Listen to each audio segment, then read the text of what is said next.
Hi everyone, and welcome to Beyond the Shot, the channel dedicated to people who are thinking about starting a GLP-1 medication or who are already on one and want to actually make it work long term.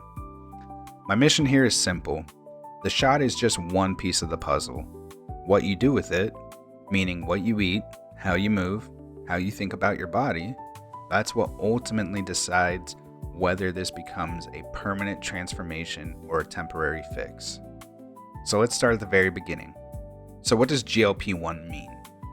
GLP-1 stands for glucagon-like peptide 1. Now, that might sound complicated, but here's the breakdown.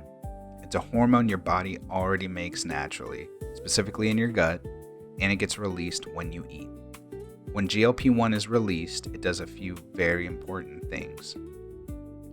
First, it tells your pancreas to release insulin, which helps manage blood sugar. That's why these medications were originally developed for type 2 diabetes, well before anyone realized they also caused significant weight loss. Second, it slows down how quickly your stomach empties food. This is called gastric emptying, and it's a big reason why you feel full for so long after eating even a small amount of food. Third, and this is the big one for most people, it acts on your brain.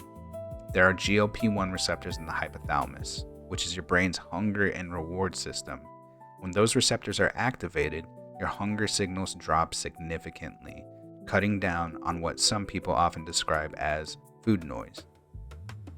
So when you take a GLP-1 medication like Semaglutide or Tirzepatide, you're essentially giving your body a sustained, amplified version of this natural process. Understanding why you feel the way you feel on GLP-1s is really helpful for making sense of your experience on the medication. The fullness you feel very quickly, that's the slowed gastric emptying process. Food is literally sitting in your stomach for longer periods of time. This is why eating too fast or too much leads to nausea. Your stomach is already full and you're just adding more to it. Now let's dive more into the nausea. Are you experiencing this in the early weeks of starting medication or after a dose increase? A few things are happening there. The slowed gastric emptying means food and stomach acid hang around longer than usual. And your gut and brain are still adapting to a new level of GLP-1 receptor stimulation. For most people, this improves significantly after a few weeks at each dose, but this can be worse with larger or faster dose increases. Next, you may be noticing some fatigue. This is typically due to your metabolism shifting. Your body is adjusting to a lower calorie intake, and that adjustment is going to take some energy out of you. But the good news here is that your body is going to start burning the fat you have stored to make up for that. Have you also been noticing reduced cravings for alcohol or sugar? Well, there's growing research suggesting GLP-1 receptors are involved in the brain's reward and craving pathways, not just hunger.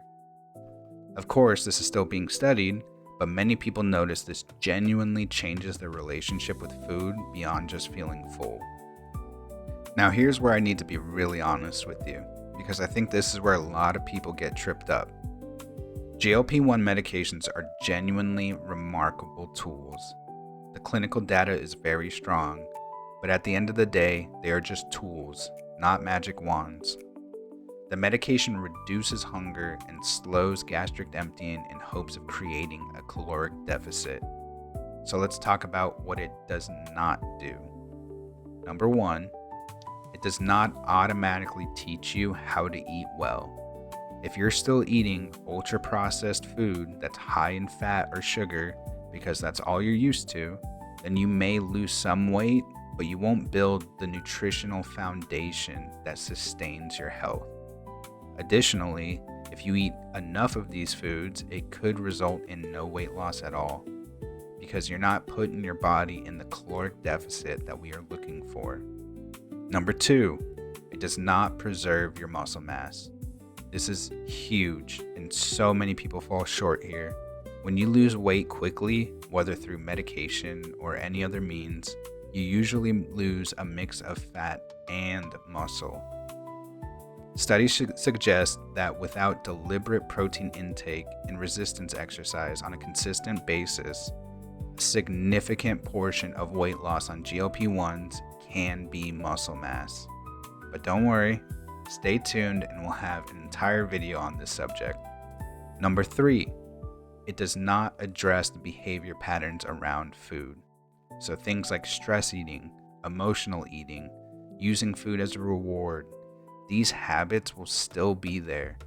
The medication turns down the volume on hunger signaling, but it doesn't reprogram these patterns. That's where coaching comes in. That's where lifestyle adjustments take place. And that's where this channel comes in to fill the gaps. So, given everything we've just covered, here are the 3 things I want you to focus on if you're in your first few weeks on a GLP-1. 1, prioritize your protein. Every meal, every snack, I want you to think, how much protein does it have in it? When your total food intake drops, protein needs to take up a bigger percentage of it to preserve your muscle mass. 2, eat slowly and stop at the first signs of fullness. Your stomach is emptying more slowly.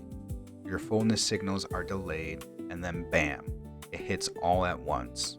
So prepare for this by eating about half of what you think you want. Then wait 10 minutes and check back in. 3, hydrate deliberately. Many people on GLP-1s reduce their food intake so much they forget that food was contributing to their hydration. So aim for at minimum 64 to 80 ounces of water daily. More if you've been experiencing nausea or vomiting, and especially if you are working out. Also, feel free to add some electrolytes. It's what the body craves.